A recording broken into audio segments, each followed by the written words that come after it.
Hi friends, Michael here, and I'm today standing in a Moshav, like a kibbutz, a small community in the Judean hills just outside of Jerusalem. This is one of the only Messianic Moshavs in all of Israel, and they've opened up their doors to welcome 40 families from the south and the north that have been displaced. They've had to move. Their world's been turned upside down. Many of these families have lost loved ones, or they know someone in their family who's a hostage currently being kept in Gaza. They fled from the south and now also from the northern border, and they're here. We don't know how long. It might be a week, it might be a month, it might be 3 months. And so because of your generosity, they're able to host them here, love on them, feed them 2 meals a day, and just bless them. So Ayelet and Jonathan, we're here on Moshav Yad Shmona. Tell us about a little bit about the Moshav and what happened on Saturday morning and how that affected you. So we are a small community of about 300 people, Israelis, believers in Yeshua, living here for the last 50 years. I was a little girl when my parents left Tel Aviv area and came to this place. You were one of the first families of believers in the entire country. Tell us about Saturday morning. Obviously, Shabbat is usually a pretty quiet day. What happened for all of you? Saturday was tough. I woke up early, 6:30 in the morning, right away from hearing all the noises, the booms. Praise the Lord, we are still quite far from the Gaza Strip, but you could hear that something is going on. And I opened my phone and I started looking up what's going on there. And it seems like there is a massive rocket attack over Israel. So I went straight to our small bomb shelter that we have in our house, and I started to prepare it for any case. The children, I have 6 kids, they were still asleep. In the meantime, I woke my wife. I told her, we thought at the beginning maybe it's thunders or something. It sounds so strong. First thing I did was I saw on the media what's going on, because I have some friends that are living right there in the south. A good friend of mine that lives there sent us horrible things right away.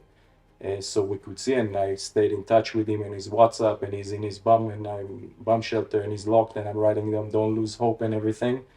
And what I did, you'll be maybe surprised, the first thing is I entered into my girls' room and I took their phones, their handies. I didn't want them to wake up and to find out what's all the movies that they start to release, because we understood that there is, you can say, a massacre. I mean, it's what happened over there in the Gaza Strip, and still, even now, it's very tough. And later on, we start to hear the alarms over here. So since then, we just stay close to our bomb shelters. So this community, it's a community on a hill, 300 people. Are there fences around to secure the community? There isn't any fences, just at the main entrance we have some Gates. Very small gate just for private cars that will enter. You can't even lock the entire village. So very fast the men, Jonathan and others, took over the situation as far as getting people first to calm down and then to secure the place. And that's what we did. We had some men going through all the shelters, opening them up, checking everything is in place, bringing clear water in, toilet papers, little stuff that usually on a routine, it's not such well maintenance. A lot of people do not have mamad, the bomb shelter, the secured rooms. So we had to make sure everybody knows which shelter to go to. So you guys are directly responsible for the safety and security of all the 300 people here. And then all of a sudden, your best and your strongest men and women are called into the reserves, and now you're left here basically to guard all by yourself? Yeah. Talk to us about the security needs of the community. So what our needs over here is, since we don't have any fence or anything, so one of the first things that from my experience we thought of, and Ayelet studied it even in the past, is we bought right away some drones that they have the capability of using them at night with thermal cameras and so on. That helps us to cover a lot of areas. We started to equip radio, buying them, because we know that there's going to be a communication problems like they had in the south. And basically we're getting ready to what we don't know might happen. What might happen, we don't even want to imagine it, because of the pictures we saw. And we know the potential from the north of Israel. We know what's going on in the north of Israel. The organizations that are operating over there, they hate Israel as much as in the south. We need to be realistic. When we speak about an attack, it's a massive guerrilla attack of armed people. From the inside as well. And from the inside, we are speaking about a very, very high potential of the West Bank and the entire cities in Israel, which we call them the mixed cities, that we have some neighborhoods of Arabs, Muslims and some are Jewish people.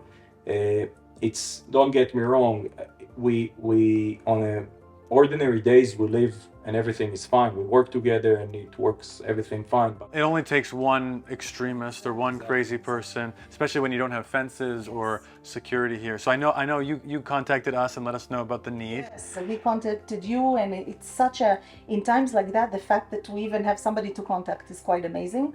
We have basic needs that are, like you said, communication, fences, even paying more for armed guards.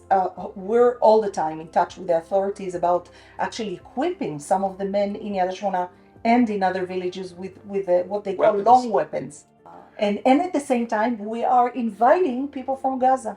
Yeah. So we have more people staying at our hotel. Our hotel is small, 50 rooms. So you're welcoming these families from the south of Israel. They're coming and they're staying for free. They're staying for free. You're feeding them. We're feeding them. And just today, there was a family from Shderot, mother with children, Shderot, and we gave them bikes. And I know that the bikes came through you as well. Yeah. And we'll get more. And Wow. they were so happy. these people that are coming over here, they're in a trauma. Yeah.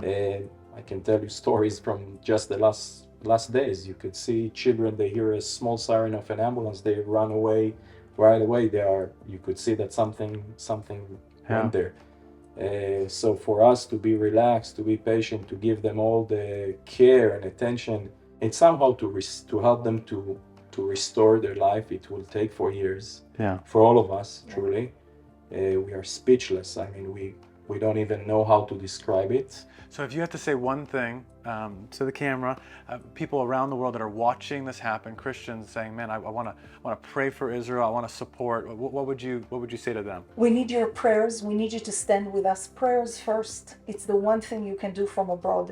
The next thing, I think, right now is when we see you with the flags singing in the churches, in the streets, joining the stands for Israel, the demonstrations. Do that.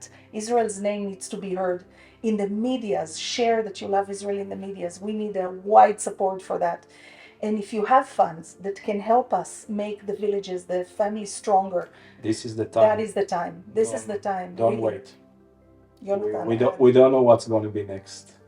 So let's not wait, and we will use it in the most responsible way Yes. we can ever imagine. We promise you that everything goes to the immediate needs and the things. We don't have fancy offices. We don't have fancy people. Everything goes to the needs, and not only to us, not only to the believers, to the Israelis. It goes everywhere. It goes to the last people that need it.